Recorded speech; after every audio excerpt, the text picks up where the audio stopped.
Assalamualaikum warahmatullahi wabarakatuh.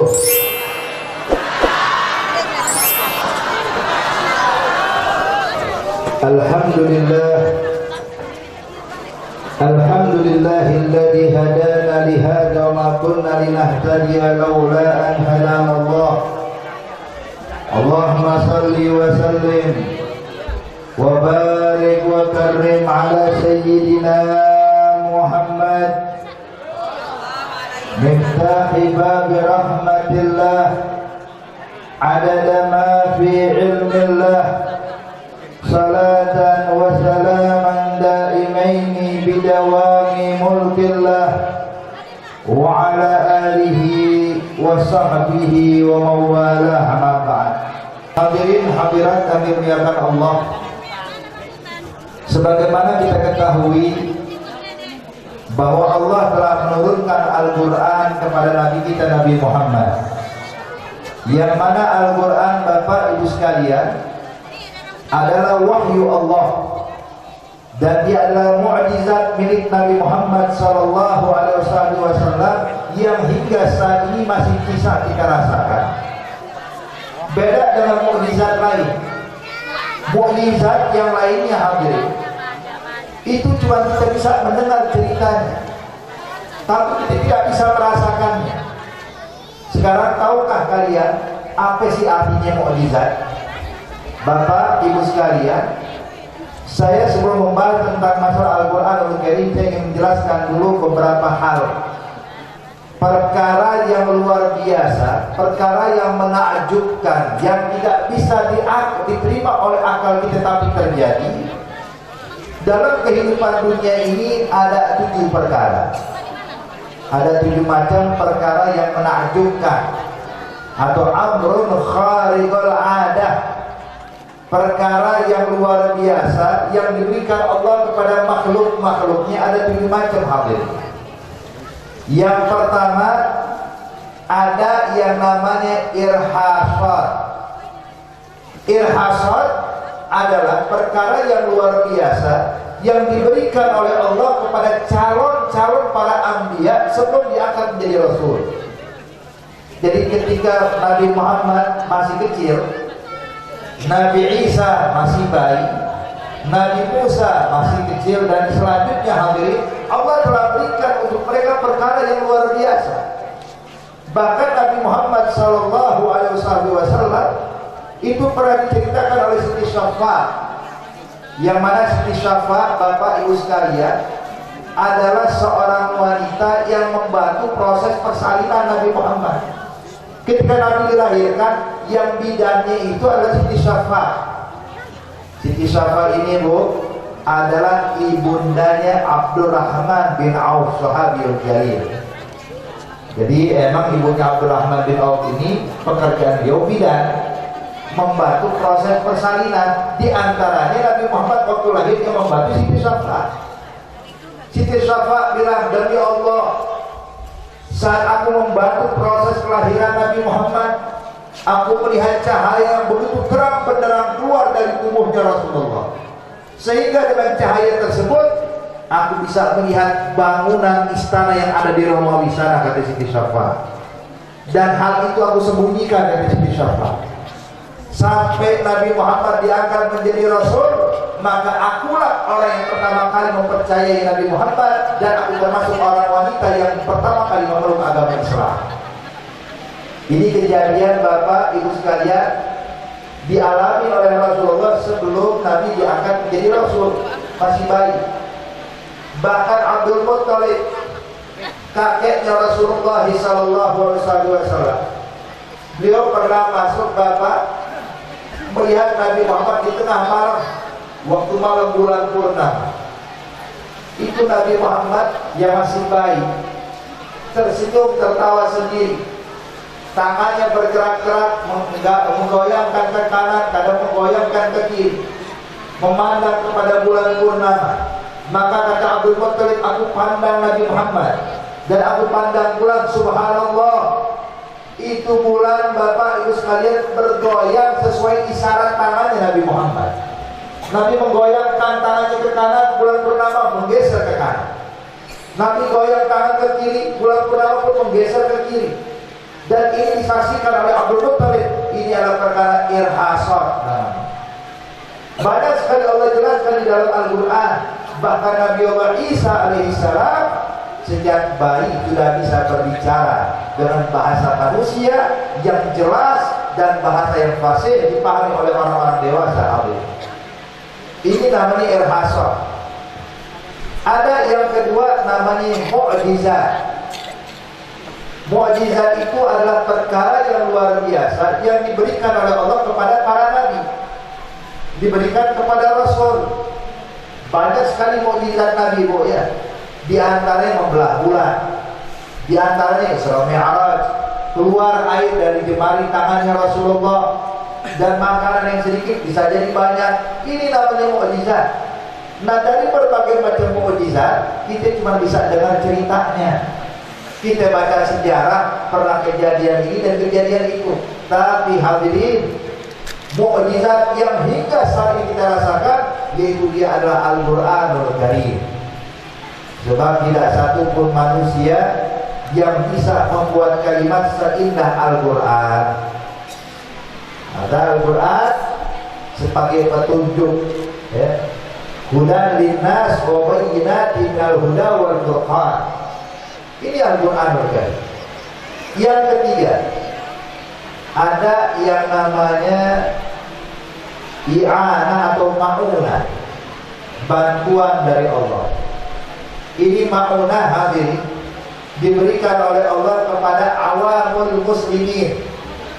Orang muslim yang awam, dia bukan ulama, bukan orang saleh, tapi subhanallah kadang-kadang bisa melakukan perkara yang luar biasa, kadang tanpa disadari. Contoh, kalau seandainya ada tembok atau dinding tingginya 2 meter, kita mungkin kalau melompat ke dinding tersebut kulitnya bukan main, betul? Nggak bisa kita langsung naik ke atas, lompat sekali lompat begitu. Nggak mungkin, sulit. Tapi coba kalau dikejar sama anjing, dia lagi lari, belakang ada anjing, Pak, ngejar dia, lari di depan tembok 2 meter, kira-kira dilompatin sama dia. Bisa dilompatin sama dia. Dia kalau dilompat kalau mikir, kok bisa ya saya lompat ya begini. Inilah ma'unah namanya. Bantuan dari Allah diberikan kepada awam muslimin. Yang keempat namanya karomah, atau orang Indonesia bilangnya keramat. Nah, ini keramat atau karomah hadirin adalah perkara yang luar biasa yang diberikan oleh Allah kepada kaum salihin, kepada para aulia, kepada para ulama, orang-orang yang dekat dengan Allah. Kadang-kadang diberikan oleh Allah kelebihan. Inilah karomah. Dan yang kelima, ada yang namanya ihanah. Ihanah adalah perkara yang luar biasa diberikan kepada nabi-nabi palsu. Jadi kalau ada orang ngaku-ngaku nabi punya perkara yang luar biasa, namanya ihanah. Dia maksudnya gimana? Tahu artinya ihanah? Ihanah artinya dihinakan oleh Allah, dijatuhkan dan dicampakkan kedudukannya oleh Allah. Itulah ihanah. Sebagaimana ada satu orang nabi palsu di zaman Nabi Muhammad, namanya Musailimah Al-Kadzdzab. Ini Musailimah hadirin, dia pikir yang namanya kenabian itu adalah jabatan sehingga bisa mengumpulkan dunia.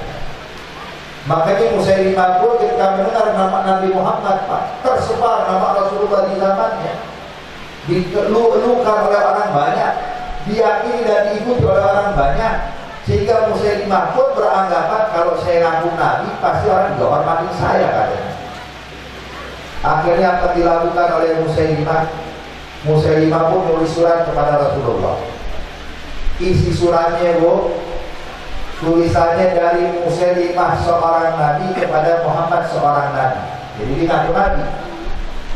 Dia bilang, ya Muhammad, sesungguhnya dunia ini luas, bumi ini luas. Kalau engkau pengen ambil sendiri kau gak bakal sanggup. Alangkah baiknya di bumi dibelah 2, setengah buat saya, setengah buat itu. Jadi saya akan menguasai setengah dunia, kau kuasai setengah dunia berikutnya.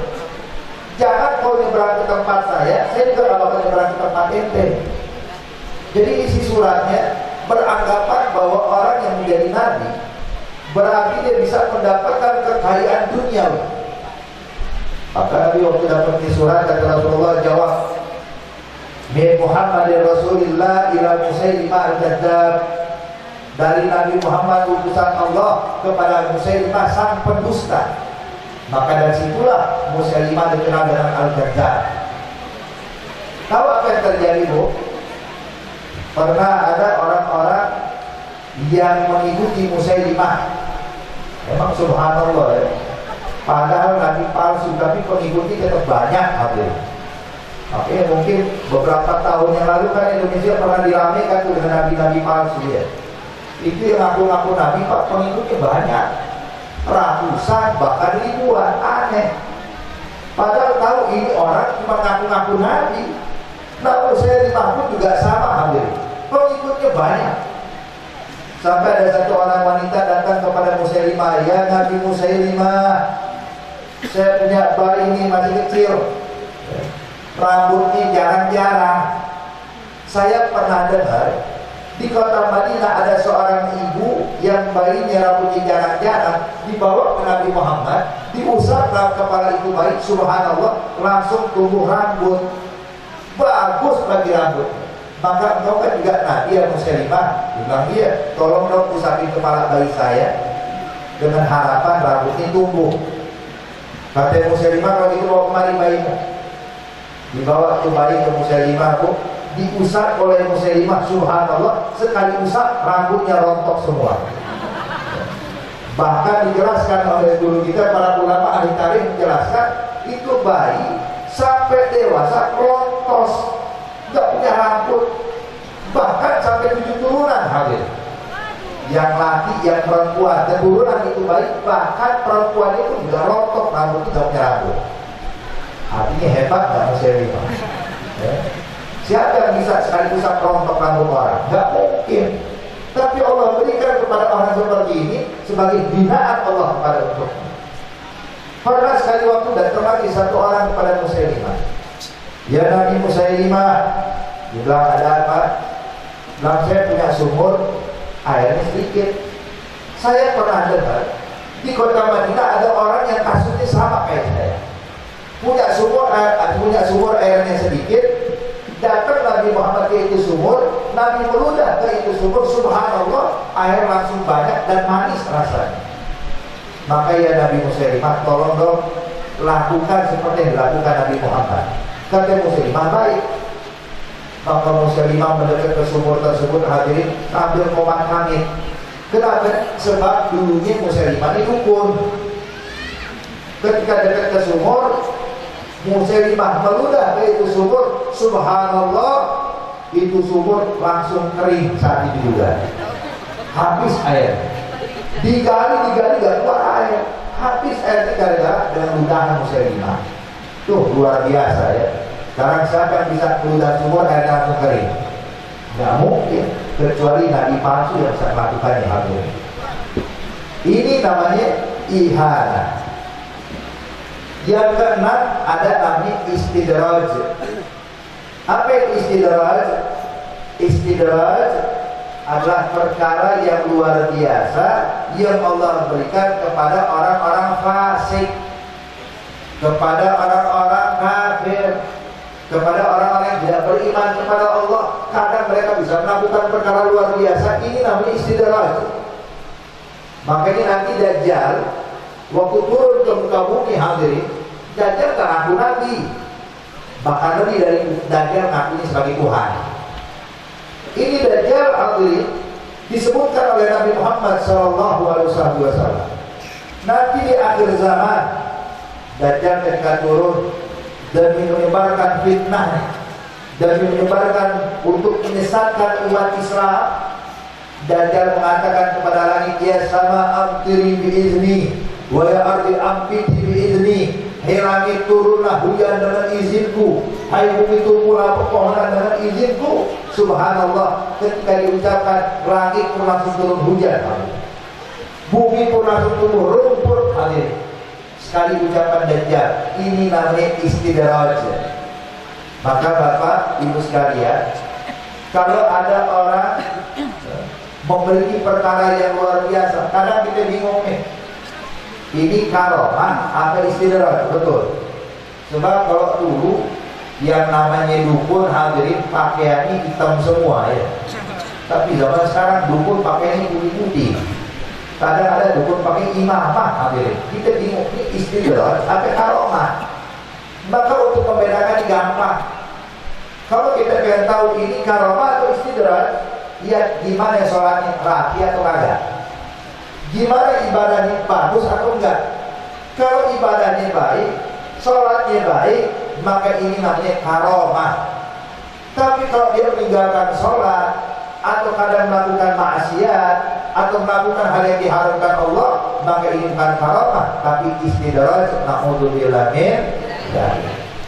Ini yang keenam. Dan yang terakhir, yang ketujuh, namanya sihir. Kita tahu yang namanya sihir ya. Kadang orang-orang kalau udah berbuat jahat, bacain mantra, keluar sihir. Dan subhanallah Bapak, sihir itu memang ada, bukan gak ada. Jadi bukan dongeng, bukan cerita, ada.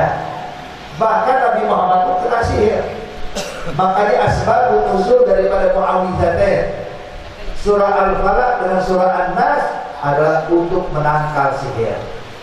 Jadi Bu, Pak, saran saya, kita ini coba rutinkan bacaan surah Al-Falaq dengan surah An-Nas. Tiap hari baca surah Al-Falaq di pagi hari dengan surah An-Nas, juga di malam hari. Insya Allah bisa menangkal sihir. Jadi ini 7 perkara yang luar biasa terjadi pada makhluk. Nah sekarang kita kembali kepada Al-Quran. Al-Quran adalah mukjizatnya Nabi Muhammad. Yang mana subhanallah Bu, kalau kita baca Al-Quran, maka kita akan mendapatkan pahala besar dari Allah, mendapatkan ganjaran berlipat ganda dari Allah. Nabi yang menyatakan di dalam Al-Quran, Nabi menyatakan, man qara'a harfan min kitabillah kutibat lahu likulli harfin asyra hasanat. Wala aqulu alif lam mim harf, innamal alif harf wal lam harf wa mim harf. Nabi bilang, barang siapa yang membaca satu huruf saja dari Al-Quranul Karim, maka setiap satu huruf akan diganjar 10 hasanat oleh Allah. Dan Nabi bilang, aku gak bilang alif lam mim itu satu huruf, tapi alif satu huruf, lam satu huruf, mim satu huruf. Artinya apa Bu, Pak? Kalau kita baca alif lam mim, maka kita sudah mendapatkan 30 hasanat, 30 kebaikan dari Allah. Kalau kita baca surah Al-Fatihah, berapa hasanat kita dapatkan? Kalau kita baca surah Al-Baqarah, berapa hasanat kita dapatkan? Kalau kita bisa khatamkan Quran, berapa kebaikan yang kita dapatkan? Banyak sekali.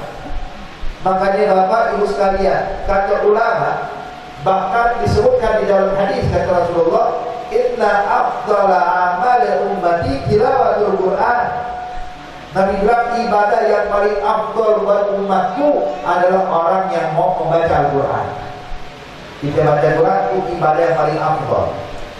Bahkan Nabi bilang dalam hadis, bahwa Allah berfirman di dalam hadis qudsi, man sagalahu tilawatu kitabi wa dzikri a'taitu min al-mas'alati a'taitu afdal ma a'taitu lil musallin. Kata Nabi Muhammad, Allah berfirman dalam hadis qudsi, barang siapa yang kesibukannya baca Quran, kesibukannya cuma zikir, sampai gak ada waktu untuk memohon kepada Allah.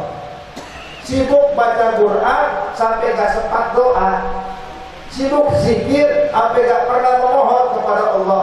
Kata Allah, itu berkat zikirnya dan berkat bacaan Al-Qurannya akan aku berikan untuk dia sesuatu yang lebih afdal yang diminta oleh orang yang memohon kepada Allah.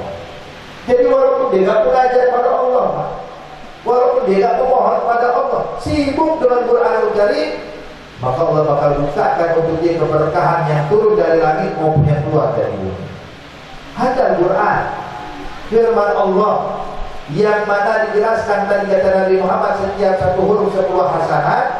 Sayyidina Ali bin Abi Thalib bilang, itu 10 hasanat 10 pahala paling minimal diberikan untuk orang yang baca Quran. Loh, memang ada lebih dari itu kan Sayyidina Ali.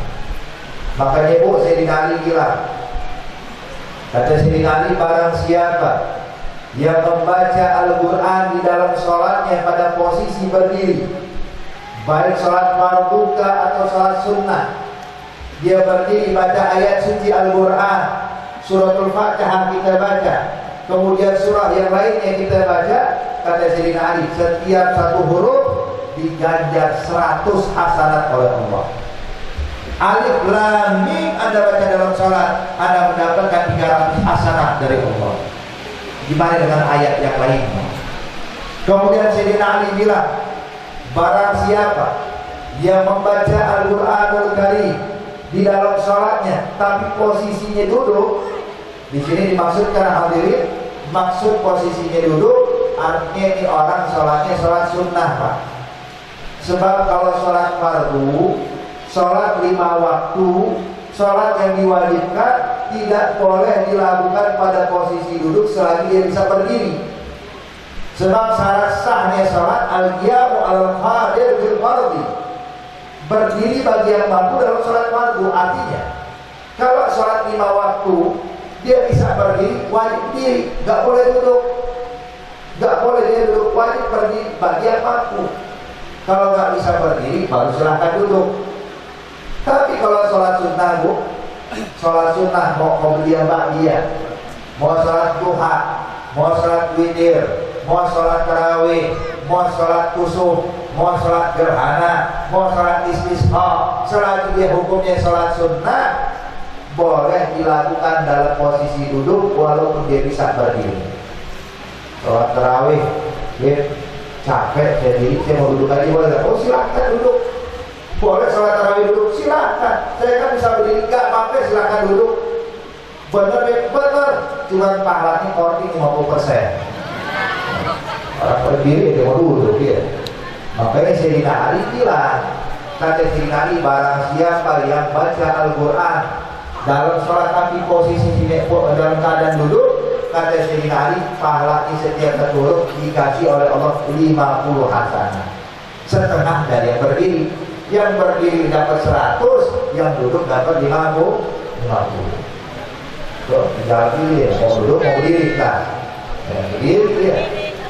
Kemudian kata Sayyidina Ali bilang lagi, barang siapa yang membaca Al-Quranul Karim dalam keadaan punya toharah, dalam keadaan berwudu, tapi di luar sholat, seperti kayak orang tadarus Al-Quran, duduk hizib baca Quran. Kita bisa berwudu, menghadap kiblat, kita baca Quran. Itu kata Sayyidina Ali, setiap satu huruf diganjar oleh Allah 25 hasanah. Kemudian Sayyidina Ali mengatakan, dan barang siapa yang membaca Al-Quran tanpa wudu, arti baca Quran tanpa wudu, Pak, artinya membaca dengan hafalannya, membaca dengan melihat tanpa menyentuhnya. Sebab kalau nyentuh Al-Quran tanpa wudu hukumnya haram. Allah dinyatakan la yamassahu illal mutahharun, enggak boleh sentuh Al-Quran kecuali ada dalam keadaan bersuci. Jadi yang dilarang kalau nyentuh. Tapi kalau membaca tanpa menyentuh atau membaca dengan hafalan dia, maka kata Sayyidina Ali, setiap satu huruf diganjar oleh Allah 10 hasanah. Jadi ucapan Nabi tadi, Bapak Ibu sekalian, bisa kita pahami ya. Membaca Al-Quran setiap satu huruf 10 hasanat, ini pendapatan atau pahala yang paling sedikit diberikan untuk orang yang mau baca Quran, alias baca Quran tanpa wudu. Tapi ingat, jangan disentuh, hanya dengan hafalan atau melihat tanpa menyentuhnya. Jadi lihat hal ini, artinya kita kalau baca Quran satu surah saja itu sudah terdapat mungkin puluhan huruf, bahkan ratusan huruf. Satu surah kita baca, subhanallah, berapa pahala yang kita dapatkan. Ini kalau Anda sholatnya, Pak, sholat dalam keadaan berdiri sendirian. Gimana kalau berjamaah? Kalau berjamaah udah tinggal kali, karena di setiap satu huruf 100 kali 27, Masya Allah, satu huruf dapat 2.700 hasanah. Tuh, 10 huruf ada mendapatkan 2.700.000 hasanah. Gampang hadirin. Maka tinggal kita amalkan aja. Praktekkan, baca Quran sebanyak-banyaknya. Bahkan pernah dijelaskan hadirin, orang kalau sudah mengkaji Al-Quran, membaca Al-Quran, memahami makna Al-Quran, maka dia bakal terselamatkan dari hal yang buruk dari Allah Subhanahu wa Ta'ala. Maka ikhwan, kadang ini kita malas baca Al-Quran, betul. Kadang Al-Quran pada punya nggak di rumah? Bu, Al-Quran punya nggak di rumah? Pak, Al-Quran ada nggak di rumah? Dibaca nggak? Baca lah, alhamdulillah. Kadang-kadang kita lupa baca Quran ya. Ada di kampung sana saudara sekalian, ya, itu ditanya Al-Quran ada di mana? Lupa naruhnya, lupa naruh Al-Quran. Itu kalau bulan Ramadan baru diambil Al-Quran. Ya Allah, gimana bisa dapat hasanat orang kayak begini? Maka Al-Quran kita praktekkan, kita baca. Al-Quran diturunkan untuk Nabi Muhammad bukan sebagai pajangan di rumah, tapi Al-Quran diajarkan untuk dibaca. Bahkan Bu, Pak, itu ayatul kursi, ayat kursi. Kalau kita amalkan, kita baca setiap hari di rumah kita aman, gak bakal kecurian, gak bakal kebakaran, gak bakal ada hal buruk bagi rumah kita. Asal dibaca, bukan cuma pajangan. Ini ayat kursi, ada web dibaca, baca tidak pernah. Ini kan salah hadirin. Tapi kita diajarkan untuk membaca Al-Quran kan. Kadang kalau ada satu rumah orang Islam bukan lagi ayat kursi, surah Yasin dipajang. Bahkan bukan cuma surah Yasin, Quran 30 juz dipajang. Cuma pernah baca ya? Enggak. Cuma pajangan doang, enggak cukup begitu. Ya, makanya ini Al-Quran kita baca. Orang kalau udah memahami Al-Quran, ya, lihat Nabi bilang dalam hadis, kata Rasulullah, man ja'ala al-Qur'an amamahu qadahu ilal jannah wa man ja'ala al-Qur'an wara'a dhahri syaqahu ilan nar. Nabi bilang, barang siapa yang menjadikan Al-Quran di hadapan dia, maka Al-Quran bakal bimbing dia masuk ke dalam surga. Dan barang siapa yang menjadikan Al-Quran di belakang badannya, maka Al-Quran bakal menyeret dia ke dalam api neraka Allah. Maksud ini ayat, maksud ini hadis, bukan Al-Quran taruh di depan atau taruh belakang hadis. Tapi menjadikan Al-Quran di depan kita, artinya kita jadikan Al-Quran bagaikan imam. Yang namanya imam adanya di depan bukan di belakang ya. Kita kalau sholat berjamaah imamnya di depan atau di belakang? Depan. Nah, arti ucapan ini jadikan Al-Quran di hadapannya, jadikan Al-Quran imamnya. Dan memang betul Bapak, nanti waktu kita meninggal dunia, malaikat mungkar nakir bakal nanya sama kita. Pertanyaannya adalah, man rabbuk, wa man nabiyuk, wa man ikhwanuk, wa ma qiblatuk, wa ma imamuk. Ini bakal ditanyakan, hai muslim, hai orang yang telah meninggal dunia, siapa Tuhanmu, siapa nabimu, siapa saudaramu, apa kiblatmu, dan apa imammu. Ini lima pertanyaan bakal ditanyakan kepada kita. Maka seorang muslim sejati, dia bakal menjawab, Allahu Rabbi, Allah adalah Tuhan, wa Muhammadun Nabi, dan Nabi Muhammad adalah Nabiku, wal muslimuna ikhwani, dan muslim adalah saudara-saudaraku, wal Ka'bah kiblati, Ka'bah adalah kiblatku, wal Qur'anu imam, dan Al-Quran adalah imamku. Jadi ini jawabannya, Al-Quran sebagai imam. Nah, artinya kalau jadi imam, apapun yang dilakukan imam, tugas kita cuma nurut doang. Kan kita kalau salat berjamaah, Bapak Ibu sekalian, imam rukuk, kita ikut rukuk, betul? Imam sujud, kita ikut sujud. Ada nggak kita salat berjamaah, imam rukuk, kita sujud? Apa hukumnya? Saya nggak mau ngikutin imam, saya mau sujud duluan. Batal sholat kita. Kalau kita nggak ngikutin gerakan imam, maka tidak diterima sholat kita hadir. Nah, begitu juga di dalam kehidupan kita, Al-Quran ini imamnya kita. Artinya apa? Yang menjadikan Al-Quran di hadapan dia tidak berbuat, tidak berucap, tidak melakukan aktivitas, melainkan dikaji dulu Al-Quran boleh atau tidak boleh, halal atau haram, sehingga dia tidak bertindak melainkan sesuai daripada arahan Al-Quran. Ini artinya Al-Quran ditaruh di hadapan dia, yang inilah Al-Quran bakal membawa dia masuk ke dalam surga. Tapi Bapak, kalau Al-Quran diletakkan di belakang badannya, artinya dia tidak peduli halal dan haram, dia tidak peduli dibolehkan atau dilarang, yang penting jalanin dulu, yang penting kerjakan, yang penting saya dapat harta, yang penting saya dapat kedudukan, walaupun Al-Quran dalam haram saya tidak pedulikan. Yang seperti ini Al-Quran yang bakal nyeret dia masuk dalam rahmat Allah. Hadirin hadirat yang dimuliakan Allah, maka ini Al-Quran diturunkan Allah sebagai dustur. Al-Quran diturunkan oleh Allah sebagai undang-undang yang patut kita ikuti. Jangan pernah melanggar daripada Al-Quran. Makanya lihat, orang kalau udah benar-benar menjalankan isi daripada Al-Quranul Karim, maka kehidupan mereka sosialnya begitu indah. Sebagaimana pernah terjadi di Hadramaut, ada di kota Shibang. Itu subhanallah Pak, Bu, kota Shibang ini adalah kota tua. Sudah ada dari zaman sebelum Nabi Muhammad diangkat menjadi Rasul. Dari zaman dia udah ada di kota Shibang. Tua ya, di Hadramaut saat dia.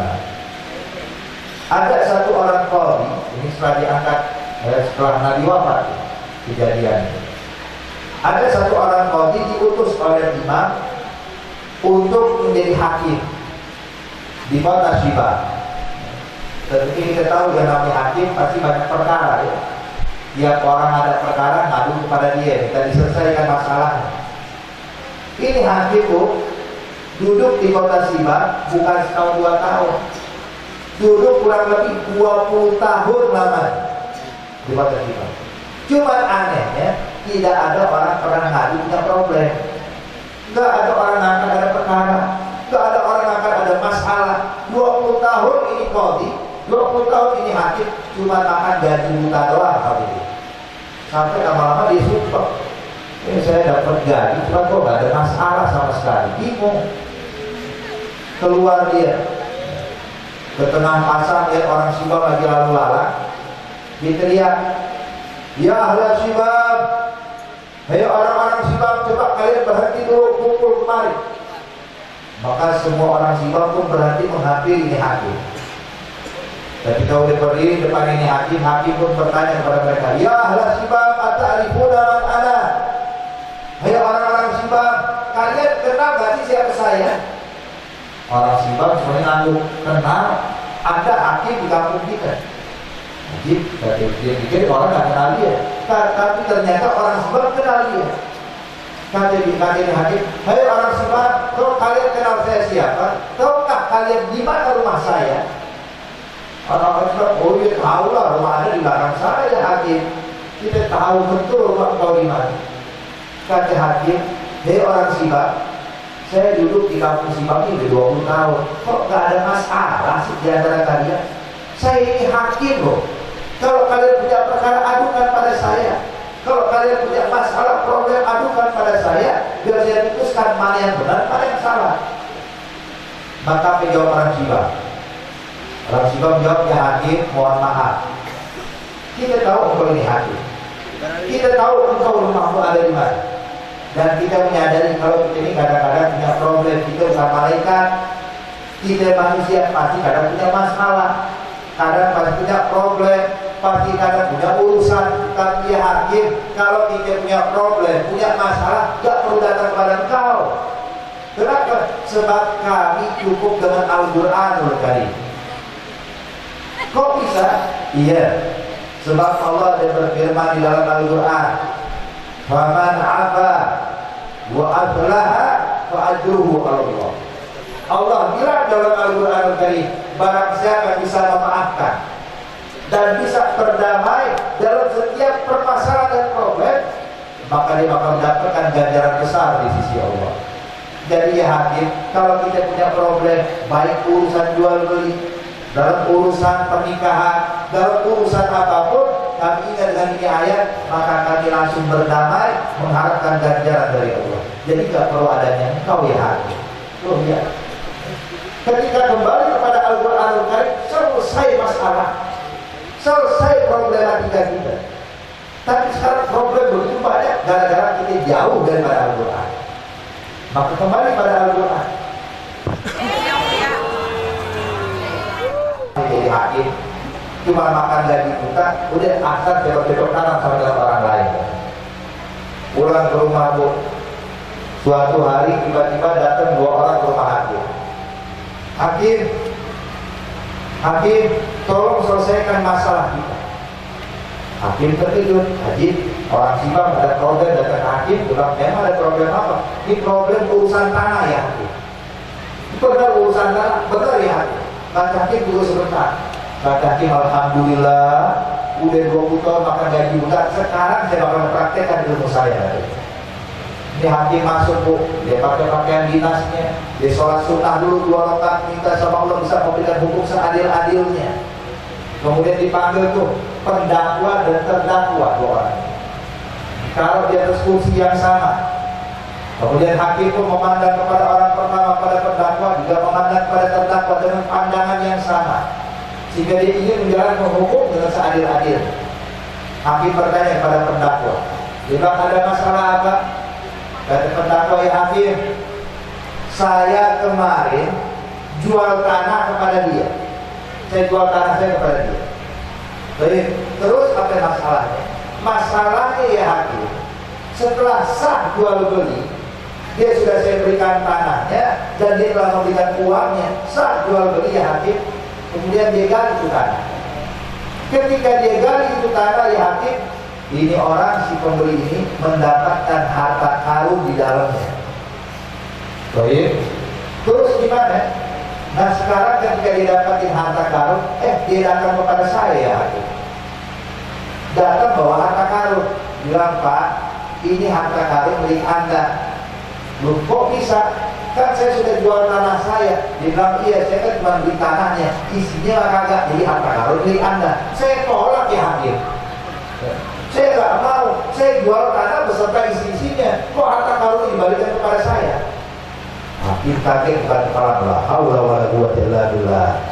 Ada aja masalah kayak begini ya. Hakim nengok pada terdakwa, benar apa enggak? Benar ya hakim. Saya kan cuma beli tanahnya, jadi harta karun dia dari dia. Hakim bengong, bilang ya Allah, 20 tahun gak ketemu masalah kayak begini ya. Saking bersihnya hati orang Sibang. Hakim bengong, 2 orang itu saling berbisik. Tahu-tahu di hakim, kata dia ada apa? Kalau engkau nggak punya solusi, kami punya solusi ya hakim. Pada hakim jadi dari depan minta solusi, terus mengasih solusi buat hakim. Dia bilang apa solusinya? Gini hakim, saya kan nggak mau harta karunnya, dia juga nggak mau harta karun. Udah begini hakim, harta karun buat Anda saja ya hakim. Selesai masalah. Kalau hakim zaman sekarang diterima nggak bu? Tapi ini hakim juga orang soleh ternyata. Hakim bilang tunggu dulu. Saya nggak terima itu. Kenapa? Harta karun bukan milik saya kan hakim. Terus gimana dong harta karun kita ya hakim? Saya nggak mau terima, dia nggak mau terima, engkau pun tidak mau terima. Gimana urusan harta karun? Kata hakim tunggu sebentar. Hakim bilang, hal ini dulu pernah terjadi di zaman Bani Israil. Ya. Kejadiannya sama seperti kasus kalian. Sekarang solusinya begini, kata hakim. Pulang, pendakwa, engkau punya anak nggak? Belum ada ya hakim. Laki atau perempuan? Laki-laki ya hakim. Masih bujangan ya hakim. Hei terdakwa, kau punya anak perempuan? Ada ya hakim. Sudah menikah? Belum ya hakim. Kata hakim begini urusannya. Kawinkan kedua anak kalian, harta karunnya buat anak kalian berdua katanya. Sekarang kasus saya tutup katanya. Tuh ya. Al-Quran yang bikin mereka kayak begitu. Tapi coba kalau orang nggak kenal Al-Quran bu, hakim zaman sekarang, Allah, jangankan ditawarkan, yang ada kita ditodong atau hakim, mau kasih berapa ya? mau hukuman setahun atau 10 tahun. Semakin besar bayarannya, makin sedikit hukuman, jual beli perkara. Tapi kalau hakim zaman dulu, dia dibimbing dengan Al-Quran. Ini harus ada sama kita. Dan Al-Quran Bapak bisa merubah keadaan manusia yang tadinya jauh jadi dekat dengan Allah. Maka lihat tuh para sahabat-sahabat Nabi, mereka menjadi orang yang dekat dengan Allah sebab Al-Quran Karim. Dulu sebelum Nabi Muhammad diutus oleh Allah, sebelum Al-Quran diturunkan oleh Allah, tahu bagaimana kehidupan mereka? Masa jahiliyah, kezaliman terjadi di mana-mana. Kemudian juga perampasan harta, maksiat, minuman keras, perjudian, berbagai macam maksiat dilakukan oleh orang-orang jahiliyah sebelum kenal Quran, sebelum mereka membaca Al-Quranul Karim. Contoh Bapak Ibu sekalian, Sayyidina Umar Ibn Khattab. Sayyidina Umar Ibn Khattab tuh, ini kesibukan beliau setiap hari duduk sama Abu Jahal. Dia berlari untuk provokasi Abu Jahal untuk memusuhi Nabi Muhammad. Sampai pada batasan Sayyidina Umar nggak kuat. Dia keluar, pulang ke rumah, dia ambil pedang. Nah, pedangnya itu dihunuskan oleh Sayyidina Umar bin Khattab. Kita tahu Sayyidina Umar bu, kalau dia menghunuskan pedang, maka pedang nggak bakal balik ke sarung kecuali makan korban dulu tuh pedang. Ini pedang dihunuskan, masuk ke lorong-lorong kota Mekah, mencari Nabi Muhammad SAW untuk dibunuh. Sampai akhirnya bu, ketika sedang berjalan ketemu sama satu orang, ditanya, ya Umar, ila turid, Umar mau pergi kemana? Kata Sayyidina Umar, saya cari Muhammad, saya ingin penggal kepalanya dia. Kenapa? Sebab Muhammad selama ini telah menistakan Tuhan kita. Muhammad telah menyalahkan agama kakek moyang kita. Muhammad telah membawa agama yang baru. Maka Muhammad saya bakal bunuh dia. Biar selesai, gak ada lagi orang yang bakal menjelek-jelekan Tuhan kita, kata Umar bin Khattab. Untuk orang ini bilang, ya Umar, sebelum kau cari Muhammad, urusin dulu keluarganya engkau. Jadi maka memang ada daripada keluarga masuk agama Islam. Bilang, iya, ukhtuk Fatimah, saudarimu, adikmu sendiri ya Umar, Fatimah bintul Khattab telah memeluk Islam. Urus dulu keluargamu, baru urus Nabi Muhammad. Kata Sayyidina Umar, baik kalau begitu. Dia datang ke rumah saudarinya. Di kejauhan didengar oleh Sayyidina Umar bahwa Fatimah bintul Khattab tadi baca Quran. Yang dibaca kebetulan surat Toha. Sayyidina Umar dengar dari kejauhan yang dibaca Quran, gitu dong. Rumah Fatimah bintul Khattab. Fatimah buka. Itu waktu Fatimah bintul Khattab membuka, ya Sayyidina Umar.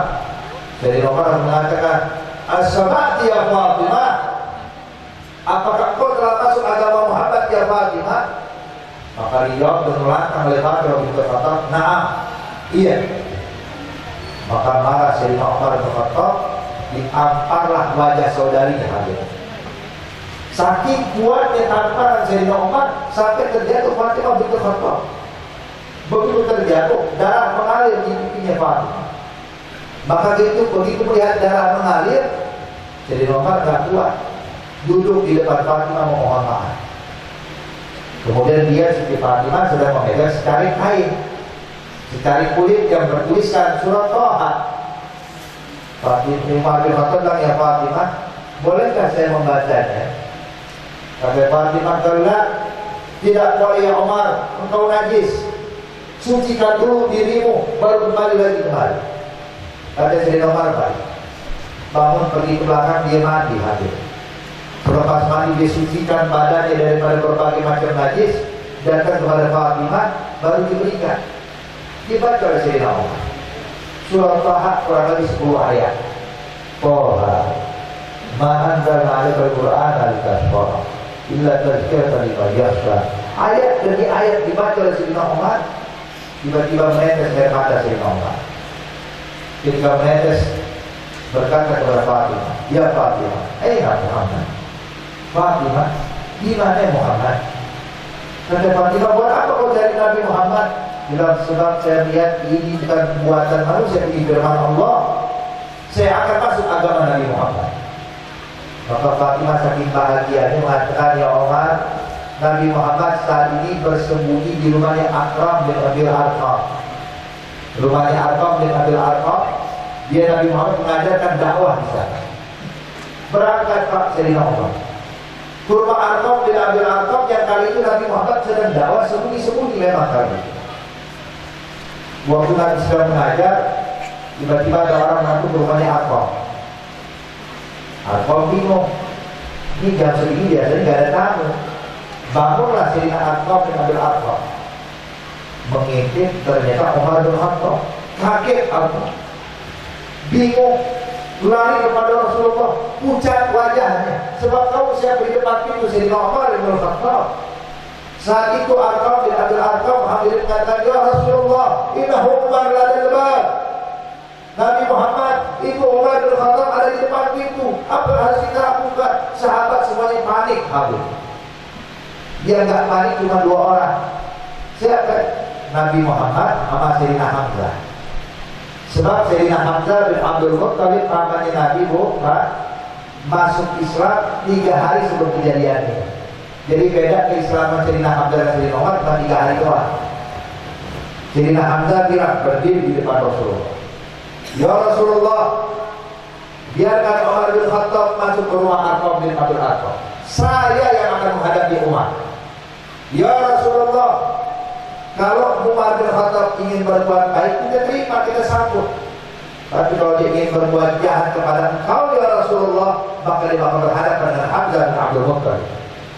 Kalau dia berani hembuskan pedangnya ke arahmu ya Rasulullah, biar Hamzah sendiri yang akan memenggal kepala Umar bin Khattab dengan pedangnya dia, bukan dengan pedangnya saya ya Rasulullah. Jadi Hamzah sebab jawara juga akhirnya. Dia bilang, saya ngalahin Umar bin Khattab gak perlu pakai pedang saya, pedang dia saya ambil, saya kalahkan dia. Sayyidina Nabi Muhammad, Rasulullah pun berdiri mengatakan kepada Sayyidina Hamzah, gelak dia ambil. Jangan hebatku, Umar bin Khattab nyari saya bakal menemui dia. Tenang Rasulullah. Keluar Rasulullah. Itu Sayyidina Umar bin Khattab ketika berdiri di depan pintu, begitu dibuka pintu oleh Nabi Muhammad, itu Sayyidina Umar bin Khattab melihat wibawa dan karismanya Rasulullah. Saking besar karismanya Nabi Muhammad, Umar bin Khattab sampai gak bisa bergerak. Memandang wajah Rasulullah tertegun, sampai Nabi Muhammad yang mengajak dia masuk ke dalam rumah. Begitu diajak masuk ke dalam rumah, Umar bin Khattab dia para sahabat-sahabat banyak di situ. Kemudian Nabi berkata kepada Umar, ya Umar, ada tuh, apa yang kau inginkan? Sayyidina Umar mengatakan, ya Rasulullah, saya kemarin punya niat untuk masuk ke dalam agama Islam ya Rasulullah. Berubah habis. Tadi niatnya membunuh Nabi, niatnya dengan menghunuskan pedang mencari Rasulullah untuk membunuhnya, tapi setelah baca Quran, lihat berubah keadaan menjadi orang yang mendapatkan hidayah dari Allah. Hadirin, hadirat yang dimuliakan Allah, ini cuma salah satu contoh.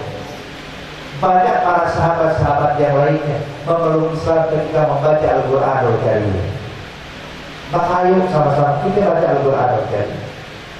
Sebab semua problematika kita, semua masalah kita, baik yang urusannya ini dan urusan itu, urusan ekonomika, urusan politika, urusan keamanankah, urusan apapun, hadirin, jawabannya semua terdapat pada Al-Quranul Karim.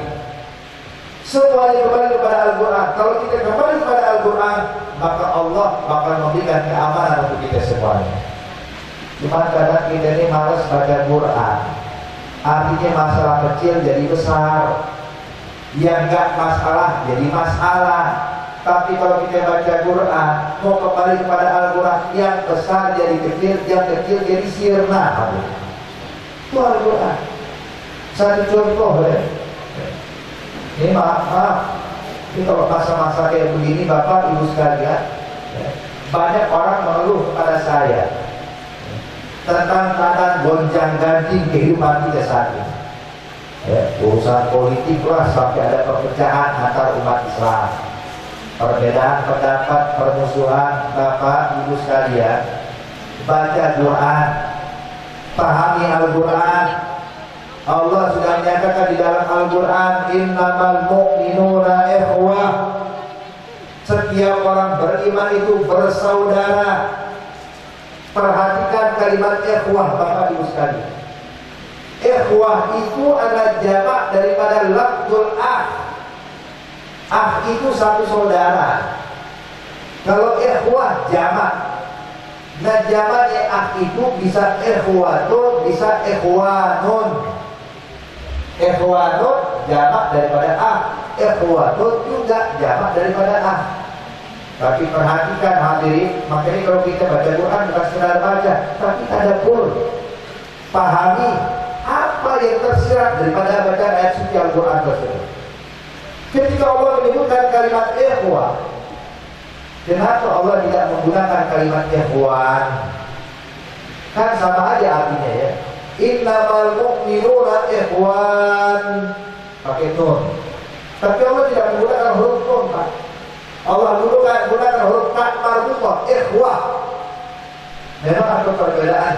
Kalau dalam segi arti semua sama. Ikhwanun dan ikhwatun arti tidak ada beda, sama. Tapi penggunaan huruf ini hadirin tidak mengandung makna yang tersembunyi di dalamnya. Perhatikan huruf nun dan huruf ta marbutah. Huruf nun, Pak, kedua ujungnya itu melengkung saling mendekati, cuma nggak bersentuhan, masih ada pemisah. Tapi tak marbutah terikat satu dengan yang lainnya. Maka ketika Allah menyatakan innamal mu'minuna ikhwah, persaudaraan antara orang beriman ini persaudaraan yang nggak boleh dilepaskan. Persaudaraan yang benar-benar menyatu, walaupun beda madhab, walaupun beda asal usulnya, walaupun beda negaranya, walaupun beda pilihannya, tapi kalau bersama mukmin wajib bersaudara, nggak boleh dipisahkan dengan apapun juga. Hadirin, hadirat yang dimuliakan Allah. Terjadinya perpecahan antara umat Islam, alasannya apapun, karena kita kurang mengkaji Al-Quran. Sehingga akhirnya kita berani menyalahkan orang lain, berani meremehkan orang lain, bahkan menyatakan orang yang memilih pilihan itu berarti dia orang munafik, berarti dia orang kafir, berarti dia belajar dari mana? Allah nggak bilang kayak begitu. Dia muslim, engkau muslim, saudara. Ketahuilah hadirin, yang ingin mempersatukan kita ini Allah. Yang menjadi persaudaraan kita adalah Nabi Muhammad. Nabi menyatakan al-muslim akhul muslim. Muslim yang satu saudara bagi muslim lainnya. Jadi yang diinginkan Allah, diinginkan Rasulullah, kita orang Islam bersatu, jangan bermusuhan, jangan terpecah belah apapun alasannya. Tapi Pak, siapa yang menginginkan perpecahan? Siapa yang menginginkan permusuhan antara umat Islam? Yang menginginkan permusuhan adalah iblis, syaitan. Itu yang menginginkan permusuhan antara umat Islam. Nabi yang menyatakan dalam hadis, kata Rasulullah, inna iblis la ya'is an yu'bad bi jaziratul Arab illa tahrish bainahum. Bahwa iblis ini Pak, udah putus asa dia untuk bisa disembah di Jaziratul Arab. Jadi dulu orang-orang Arab memang nyembahnya setan, nyembahnya iblis, nyembah patung. Tapi begitu Nabi Muhammad diangkat menjadi Rasul, Nabi Muhammad membawa agama Islam, maka iblis pun putus asa untuk bisa disembah lagi. Lalu apa yang dilakukan iblis? Perhatikan hadirin. Maksiat itu banyak Pak. Hal yang diharamkan Allah itu banyak. Ada zina, ada perjudian, ada minuman keras, ada pembunuhan, memutuskan tali silaturahmi dan lain-lain.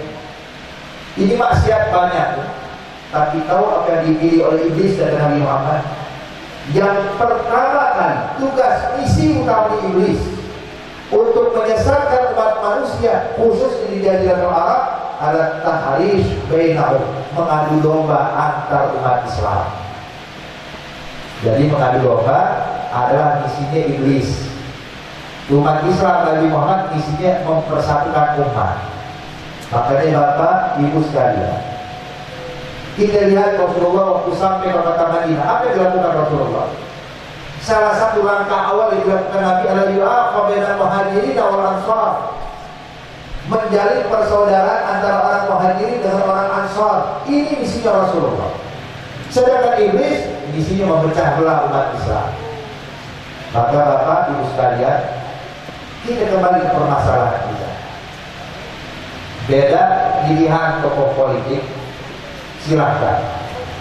Engkau pilih nomor sekian, nomor sekian, silahkan. Tapi kalau menyebabkan perpecahan, hati-hati, ini yang diinginkan iblis. Coba bayangkan Bu, Pak, kita merenung sejarah. Kalau saat ini umat Islam gara-gara beda paslon dong bertengkar, beda paslon jadi bermusuhan. Dulu sebelum kenal paslon ini Pak, tetangga sama tetangga hidup akur, betul. Kita saling duduk bareng, tertawa, bercanda, berbahagia satu dengan yang lain. Ini gara-gara beda paslon jadi musuhan, jadi saling cemberut, jadi kagak betah duduk di majelis gara-gara ada lewat lawannya dia atau beda orang paham atau paslonnya.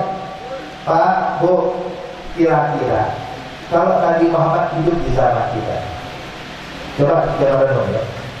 Kalau Nabi Muhammad hidup di zaman kita, melihat antar umat Islam yang satu dengan satu bermusuhan gara-gara beda paslon, saya mau tanya, kira-kira Nabi bahagia atau sedih? Bahagia atau sedih Rasulullah? Nah, kita pengen bikin Nabi bahagia atau pengen bikin Nabi sedih? Kita pengen bikin Nabi bahagia. Bayangkan hal ini, ketika gara-gara hal tersebut bikin Nabi sedih, apakah ini hal baik atau buruk? Lalu kita sudah tahu ini jawabannya. Tapi kenapa kita masih bermusuhan? Kenapa kita masih berpecah belah? Umat Islam, hai umat yang disatukan oleh Allah. Umat Islam, hai umat yang disatukan oleh Nabi Muhammad, jangan kalian berpecah belah untuk urusan apapun. Berbeda itu hal yang wajar. Sebab kita ini punya akal masing-masing, hadirin bisa menilai masing-masing, silakan. Maka kadang-kadang juga kesalahan kita nih Pak Bu, kesalahan kita sebagai orang awam, nanya paslon, nanya ini sama ulama. Ini nanya tentang hukum fikih, tanya sama ulama, betul. Tanya tentang hukum sholat, tanya dengan ulama, betul. Tanya tentang hukum ini, tanya kepada ulama. Tanya syariat, tanya kepada ulama. Tapi nanya paslon atau hukumnya, ini kan salah fatal akibatnya. Makanya di sini hadirin, ya, jangan sampai. Ini pesan saya. Kalau kita pengen negara Islam, negara Indonesia ini tetap berjaya, negara Islam ini tetap bersatu, hadirin, jaga persatuan kita. Jangan sampai perpecahan buat kita bermusuhan. Hadirin, hadirat yang dimuliakan Allah. Kemarin, ya, 2 malam yang lalu, atau semalam, kita bikin seminar dihadiri oleh salah satu ulama besar dari Syam, namanya Syekh Taufik bin Muhammad Ramdan Al-Hudi. Ayahnya beliau salah satu korban hadir konflik yang ada di Syam. Ayahnya menjadi korban. Korban apa? Korban yang mana ayahnya ini dibunuh. Padahal ayahnya Pak Bu, orang soleh, orang dekat dengan Allah, dia nggak pernah mengajak umat manusia untuk bermusuhan, tapi menyatukan umat Islam. Tapi subhanallah, datang orang-orang yang memang ingin perpecahan antar umat Islam. Dia menganggap ayahnya ini menghambat terjadinya perpecahan, maka ayahnya dibunuh. Dia bilang, kita ini di sana melihat dengan mata kepala kita. Ketika umat Islam sudah mulai diadu domba, dipecah belah, lihat apa jadinya hadirin. Negara-negara Arab sekarang luluh lantah semuanya. Libya hancur, Irak hancur, Yaman hancur, sekarang juga Syam hancur, Ethiopia dari dulu sampai sekarang hancur, Pakistan sibuk-sibuk dengan Taliban dan lainnya hancur. Kenapa? Sebab umat Islam dan umat Islam diadu domba. Maka yang terjadi bukan kebaikan, tapi keburukan yang kita dapatkan. Maka yang beliau berpesan kepada kita, hei orang Indonesia, jangan sampai kalian melakukan hal yang sama seperti yang kami rasakan. Jaga negara kalian, ini nikmat dari Allah. Persatuan kita Pak, saling menghargai, saling menghormati, saling tidak menjatuhkan. Ini kunci keselamatan bangsa Indonesia. Tapi perpecahan, mulai bermusuhan, saling menjatuhkan, inilah awal kehancuran kita. Kita nggak pengen negara kita luluh langkah, kita nggak pengen negara kita ini hancur. Ini bumi pertiwi kita, tanah kelahiran kita nggak mau kita dihancurkan. Maka jaga persatuan, jaga negara kita untuk saling menghargai. Jangan sampai beda paslon jadi bermusuhan. Insya Allah Allah berikan taufik dan hidayah bagi kita semuanya, dan kita bisa kembali kepada Al-Quranul Karim. Dan subhanallah, ini pesantren hadirin, ada pesantren yang mengajarkan tentang Quranul Karim. Insya Allah keluarga besar daripada Ustaz Asep dan juga pendiri daripada pesantren ini, insya Allah telah mendapatkan anugerah besar dari Allah Subhanahu Wa Taala. Insya Allah dalam ini akan tercipta para qari Quranul Karim, orang-orang yang bisa mengamalkan Al-Quran dan menjalankan Al-Quranul Karim. Dan kita yang hadir saat ini insya Allah tidak bangun melainkan dosa kita diampuni oleh Allah, hajat-hajat kita dikabulkan oleh Allah, segala urusan kita diberi kemudahan oleh Allah, dan kita mendapatkan kemuliaan di sisi Allah Subhanahu Wa Taala, diberikan taufik juga hidayah dari Allah Subhanahu Wa Taala. Amin ya rabbal alamin. Allah maj'al jam'an hadza jam'an marhuma wa tafarraqna min ba'dihi tafarruqan ma'suma wa la taj'al fina wa la ma'ana shaqiyan wa la mahruma. Allahumma hdina bihudak waj'alna mimman yusari'u fi ridhak wa la tuwallina waliyan siwak wa la taj'alna mimman khalafa amrak wa 'asab bi rahmatika ya arhamar rahimin ya arhamar rahimin ya arhamar rahimin. Wa sallallahu ala sayyidina Muhammadin Nabiyul Ummi wa ala alihi wasallam walhamdulillahi rabbil alamin. Lebih kurangnya bagi mohon maaf. Wabillahi taufiq wal hidayah. Wassalamualaikum warahmatullahi wabarakatuh.